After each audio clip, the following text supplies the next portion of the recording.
avec notre invitée du jour, Anne Dewey. Bonjour Anne. Bonjour Nathalie. Alors, aujourd'hui, on va parler de créativité. On va parler de plein de choses dont on n'a pas forcément parlé jusqu'à présent dans cette série Good Vibes. Et pour pouvoir introduire le sujet, bien, je vais présenter Anne. Alors Anne, tu es accompagnatrice de transition personnelle et professionnelle. Oui.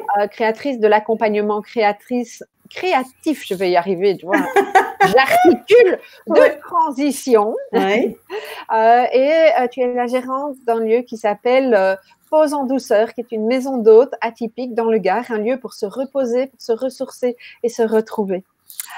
Alors, aujourd'hui, hein, donc je dis, on va parler de créativité parce que je pense que la créativité, sous toute une série de formes dont tu vas nous parler, la créativité peut être quelque chose qui va nous aider à traverser cette période parce que plein de personnes ont du temps et puis plein d'autres n'en ont pas non plus. Non, tout à fait. Au moins, tu vois, donc on a vraiment les deux aspects et je pense qu'il y a certaines choses qu'on peut utiliser, on peut en tout cas déployer sa créativité pour, je crois, revenir à soi.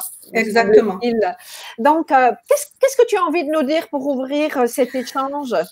Alors, la première chose que j'ai envie de dire, c'est que la créativité, on en a tous. Il y a plein de gens qui disent, mais bon, moi, je ne suis pas du tout créatif. Si, la créativité, on en a vraiment tous. Simplement, il y en a qui le savent plus que d'autres, on va dire ça.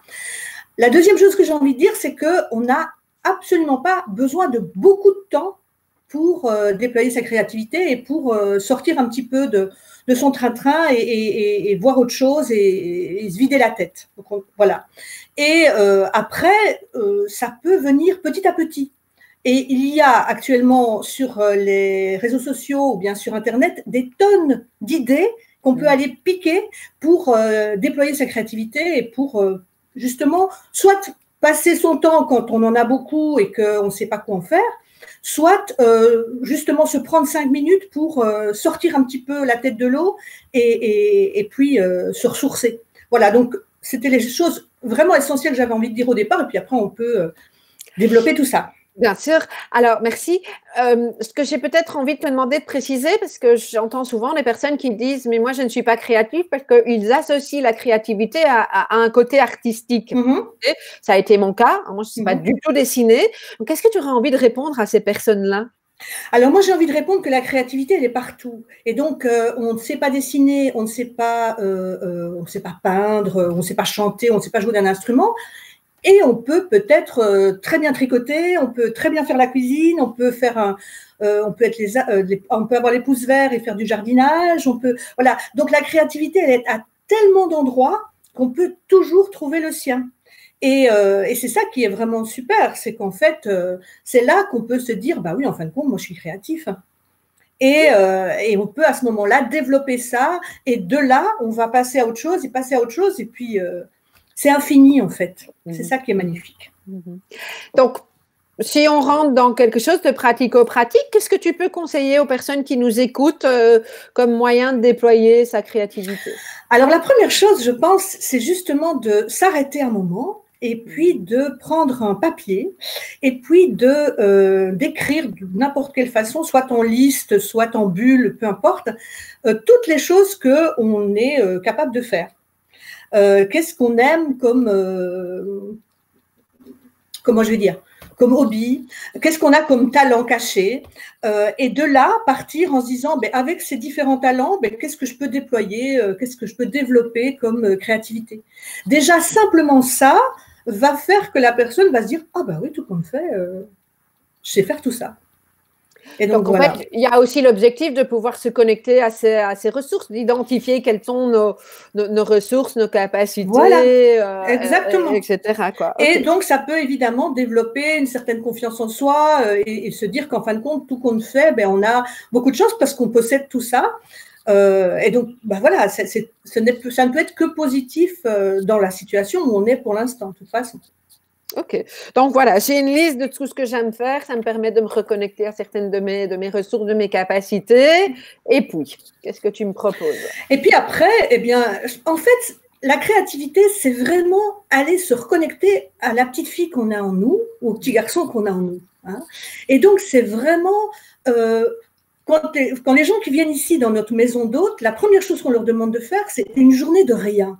Une journée de rien, ça veut dire, c'est pas ne rien faire, c'est vraiment se laisser son esprit vagabonder et ne faire que ce qu'on a envie de faire.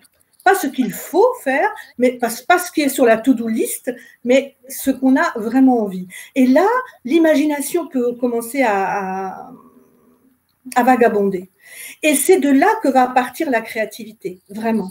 Et donc, si on a cette liste, on va pointer l'une ou l'autre chose que l'on sait faire et qu'on aime bien faire surtout, et puis, eh bien, on va prendre le temps de laisser son imagination vagabonder et de se dire, ah ben oui, tiens, tout compte fait, c'est vrai que j'aime bien faire la cuisine, ah ben je pourrais faire ça et ça, en fait, et à ce moment-là, je pourrais, voilà. Et là, c'est parti. Et on a la chance que dans cette période de confinement, on peut quand même encore aller faire des courses au magasin. Hein, oui. D'accord, hein, en tout cas pour le moment. Et donc, on peut aller acheter 2-3 trucs qui vont faire qu'on va pouvoir réaliser ce qu'on a imaginé. Parce que c'est ça le plus chouette, c'est qu'après l'imagination, ben, il y a la réalisation. Et après, eh bien, on peut franchement être fier de ce qu'on a réalisé. On peut même faire une photo de ce qu'on a réalisé et on avance comme ça. Et c'est ça qui est magique, en fait. Est-ce que tu as l'impression que c'est une période qui ouvre particulièrement à la créativité?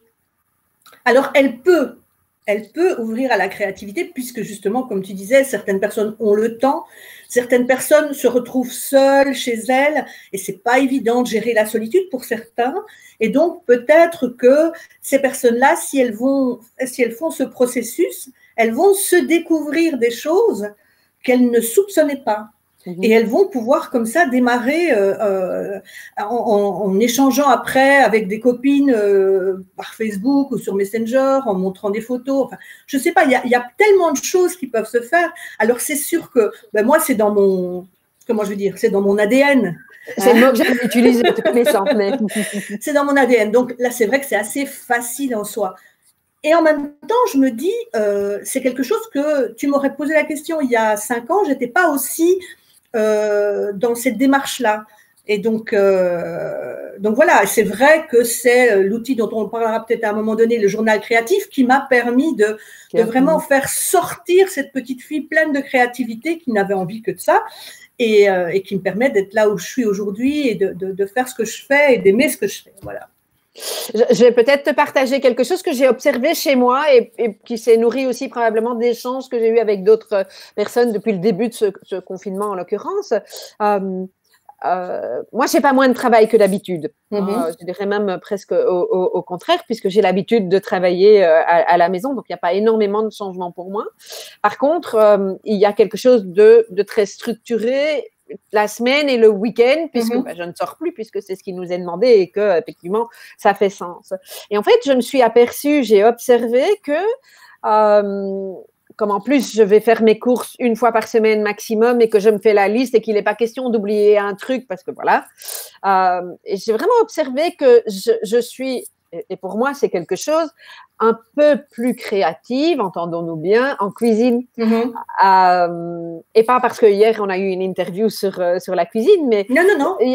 J'ai eu l'impression, en tout cas le sentiment que ça me donne, c'est que j'ai envie de sortir de quelque chose qui est excessivement routinier, de très cadré, de très structuré, qui à la fois me fait du bien parce que voilà, ça me permet de traverser le temps qu'il faudra sur ce confinement, mais en même temps de remettre quelque chose d'un petit peu plus joyeux, d'un petit peu plus amusant. Exactement. Et je rassure tout le monde, si vous pensez, parce que moi j'ai toujours pensé que je n'étais pas créative au sens artistique en l'occurrence, et je sais toujours que je ne sais entre guillemets pas dessiner, c'est pas ma zone d'excellence, que je ne sais pas faire toute une série de choses avec mes mains. Donc quand je dis la créativité au niveau de la cuisine, c'est juste qu'aujourd'hui, j'ai rajouté 1 ou 2 ingrédients à une recette habituelle que je fais de manière très, très rapide. Et j'ai trouvé ça amusant, un autre goût, une autre saveur. Et on peut le faire dans plein d'autres domaines. Je voudrais juste préciser, en fait, par rapport à ce que tu dis, parce que c'est intéressant, il y a une différence entre être créative ou savoir faire quelque chose et avoir du talent. Oui. D'accord? Oui. Et donc, on peut ne pas avoir un coup de crayon, mais pouvoir quand même dessiner une fleur ou un arbre. Voilà. On peut ne pas avoir une voix, mais savoir chanter juste. Voilà. Et donc, c'est important de faire la différence entre les deux, parce que c'est vraiment se dénigrer que de dire je ne sais pas, alors qu'en fait, c'est sûr qu'on n'a peut-être pas le talent, le don reçu comme cadeau, mais Ah, qu'on ça, a c'est sûr que moi, je ne l'ai pas, hein, mais pas mais, celui-là. mais par contre, on a des capacités vraiment réelles pour le faire. Et donc, c'est vrai que pour la cuisine, tu le dis, mais ça peut être aussi la couture. Moi, j'ai plein d'amis qui font actuellement des masques et des chemises et qui se développent ce talent-là, alors que peut-être qu'au départ, elles n'avaient pas du tout idée de faire ça. Et donc, comme ça, on peut vraiment développer plein de talents dans plein de domaines. Et c'est ça qui est magique. Et qui peut vraiment, comme tu dis, remettre de la couleur dans la vie et dans sa vie à soi, et un peu se sortir de ce marasme un peu. C'est un peu lourd, hein. Enfin, moi, j'écoute plus les journaux parce que je peux plus, mais c'est important de pouvoir quand même un petit peu se donner des bouffées d'oxygène comme ça. Et la créativité, c'est la meilleure façon pour se donner des bouffées d'oxygène, ça c'est clair. Et revenir à soi aussi, surtout si tu es au milieu d'une famille, c'est aussi une façon de pouvoir s'isoler. Et quelque part, c'est pour ça que j'ai donné l'exemple de la cuisine, mais c'est un peu plein d'autres, qu'on ait du temps ou qu'on n'en ait pas. Hein, voilà. Même les personnes qui vont travailler à l'extérieur, il y en a encore, que ce soit le corps médical ou que ce soit d'autres personnes.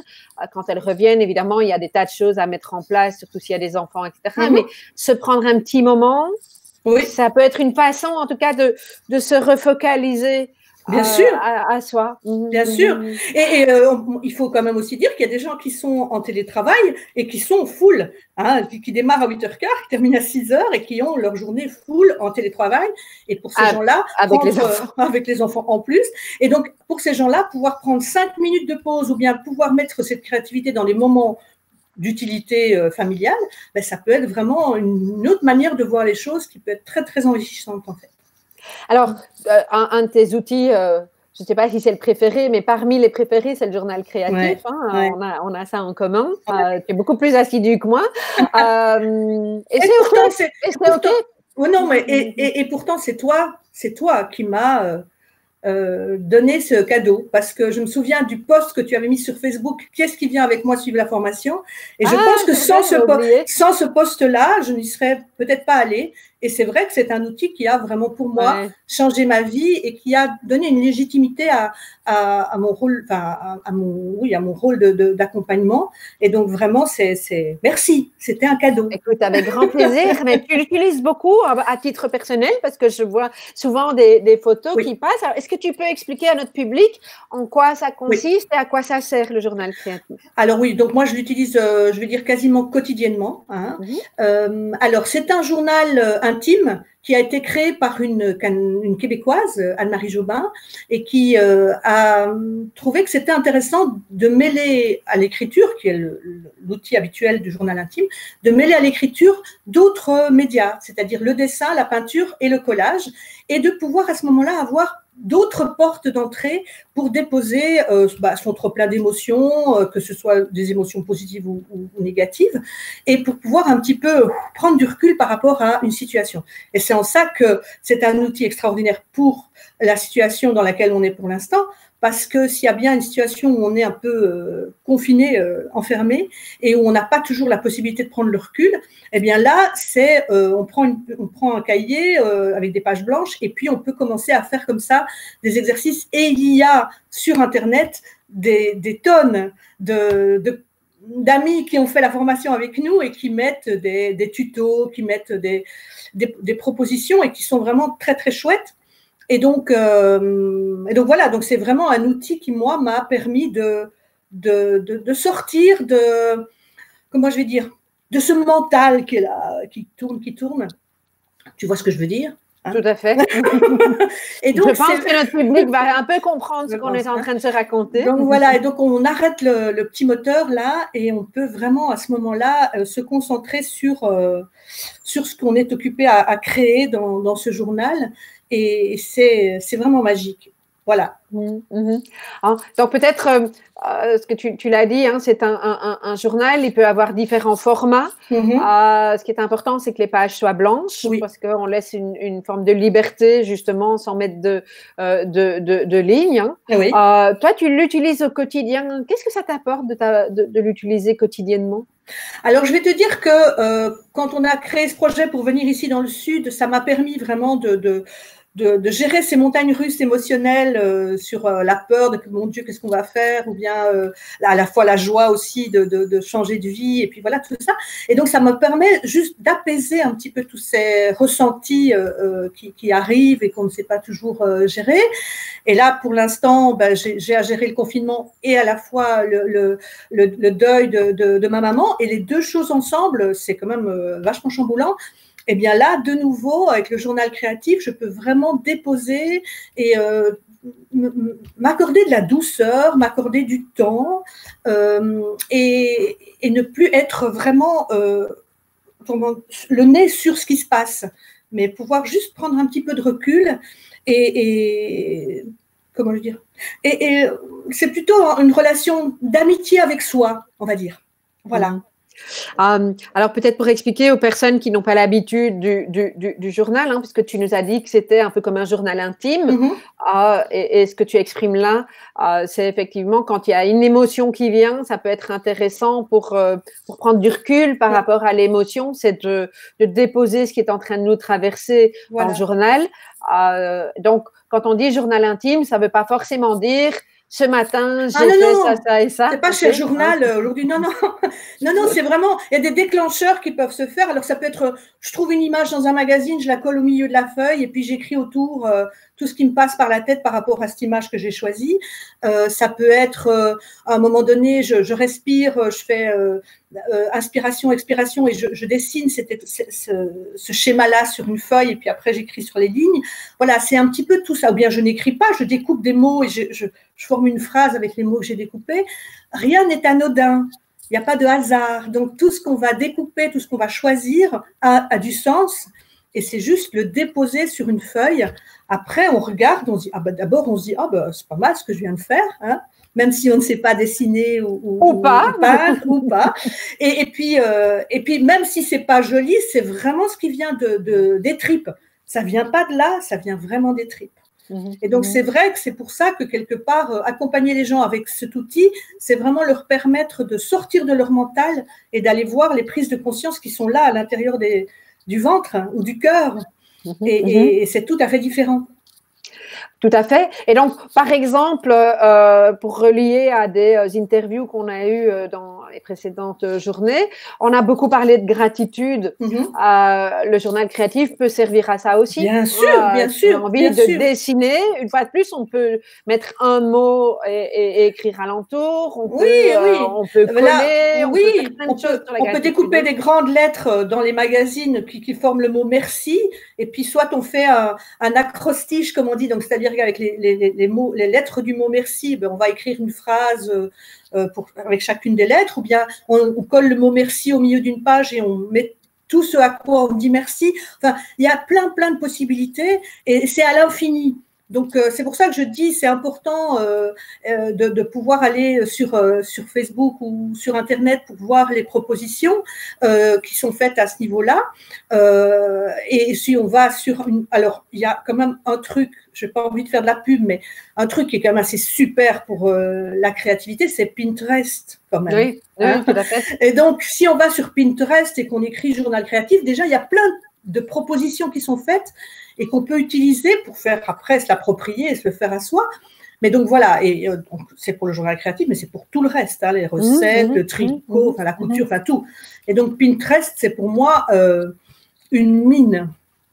Effectivement, on peut trouver plein d'informations. Voilà. Tout comme ça peut être simplement écrire 3-4 mots parce qu'on a besoin de déposer ces mots-là. Bien sûr. Ça peut être, on a malgré nous été regarder les nouvelles et on se prend le truc en plein fouet.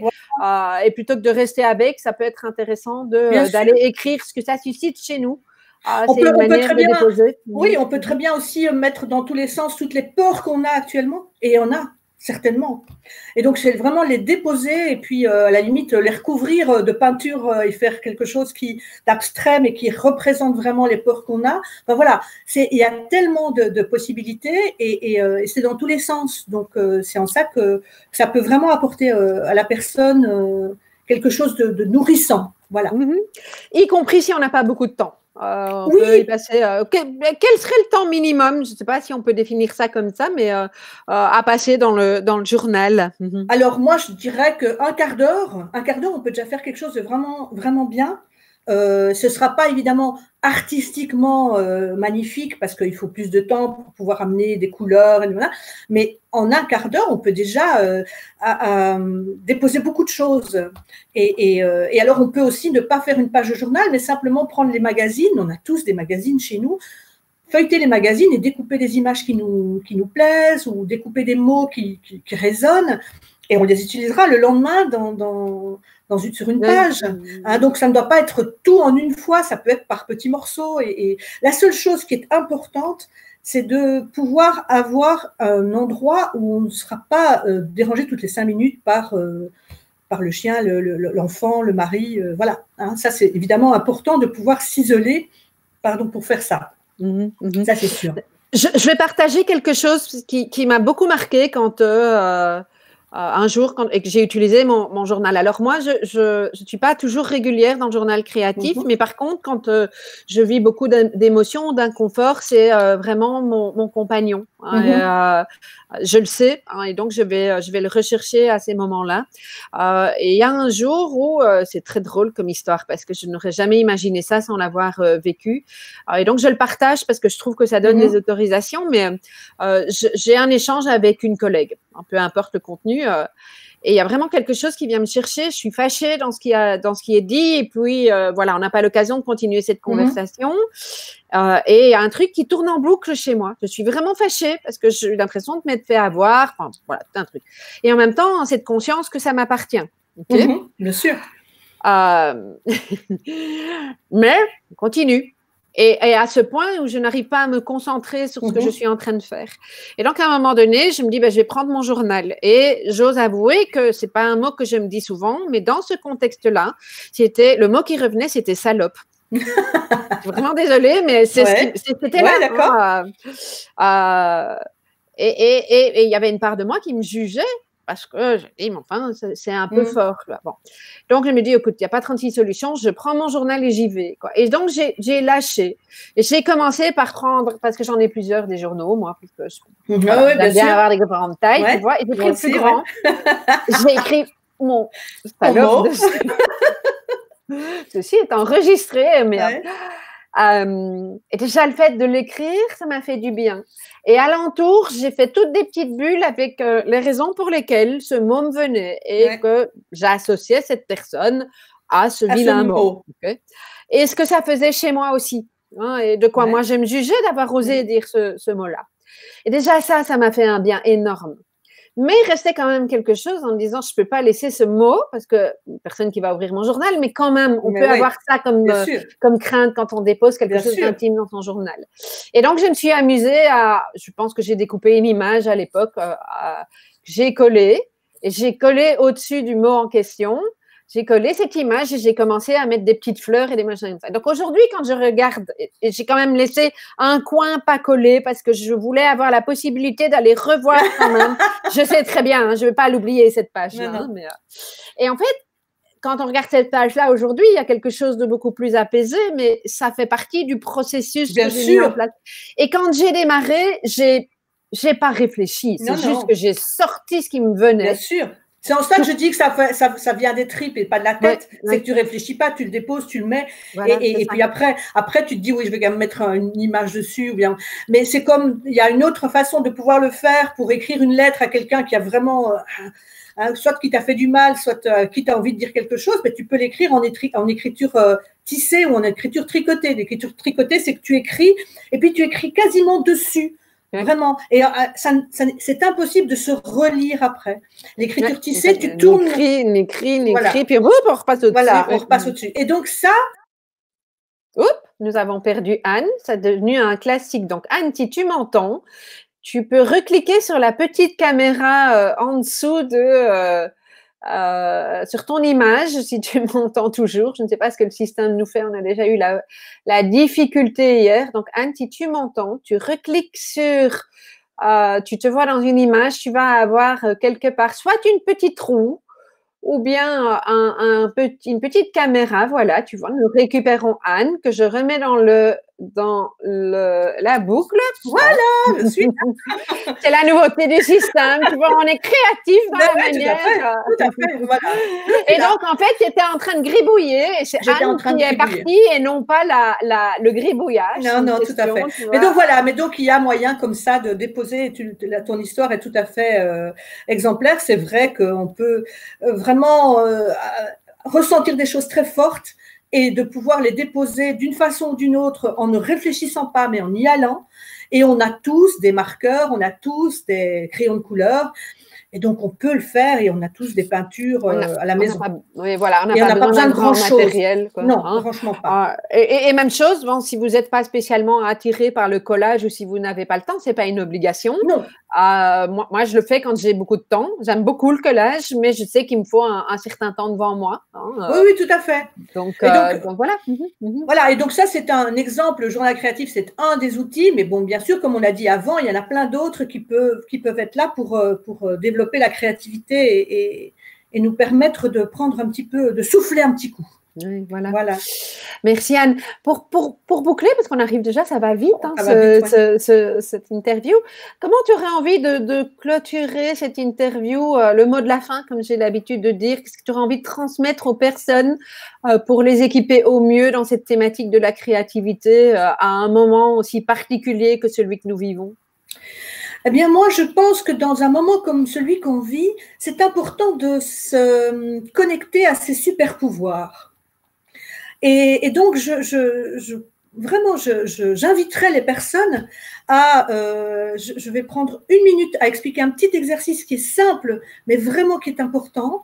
C'est de se dire, à un moment donné, on trouve sur Internet ou n'importe où une image d'un coffre-fort et on le colle sur une page. Là où j'ai un tracteur qui passe, ça va prendre, voilà. Et donc, on le colle, je vais aller direct. on le colle sur une page. Et puis, on va prendre des papiers de toutes les couleurs, on va les découper en petits morceaux. Et sur chacun de ces petits morceaux de couleurs, on va écrire un de nos super pouvoirs. Ce sont des petits diamants qu'on va glisser après dans le coffre-fort qu'on aura collé sur la feuille. Et quand on a un peu un coup de blues, un petit spleen, eh bien, on va aller rechercher un de ces diamants qui sont dans notre coffre au trésor. On peut ne pas le mettre sur une page dans un coffre, mais on peut le mettre dans une petite boîte, peu importe. Ce qui est important, c'est de pouvoir aller rechercher de temps en temps, quand dans cette période-ci, on est un peu, on a un petit coup de mou, eh bien, on peut aller rechercher un super pouvoir et se dire, ah ben oui, tout compte fait, c'est vrai que j'ai ça comme super pouvoir en moi. Et ça, c'est vraiment quelque chose de puissant et ça fait partie de la créativité aussi, de reconnaître ce qu'on a comme potentiel en nous. Oui, chouette exercice. Est-ce qu'on pourrait imaginer de faire un exercice comme celui-là en famille? Ça aurait du sens? Ça pourrait le faire avec les enfants parce que les enfants, ils sont vraiment aussi très ouverts à ce genre de choses. Il faut juste le faire avec des enfants qui sont déjà en capacité d'écrire à la limite. Donc voilà, à partir de 9-10 ans, ça peut se faire. Et c'est très chouette de pouvoir à ce moment-là avoir chacun ses petits coffres au trésor. Et à la limite, ce qu'on peut faire aussi, c'est que les uns les autres, on donne des diamants aux uns et aux autres parce qu'on a parfois plus conscience des talents ou des super pouvoirs de son enfant ou de son conjoint que de soi-même. On n'est pas toujours son meilleur ami, je vais dire. Donc dans ces moments-là, c'est vrai que ça pourrait se faire qu'on fait ça ensemble autour de la table et qu'on repart chacun avec son petit coffre au trésor et ça peut être très sympa. Super! Merci beaucoup pour cet exercice de clôture de cette interview. Avec plaisir. Je te souhaite plein de bonnes choses. Nous, on va se retrouver de l'autre côté. Oui. Je remercie toutes les personnes qui nous ont écoutés et je vous retrouve demain. Merci Anne. Au revoir. Au revoir.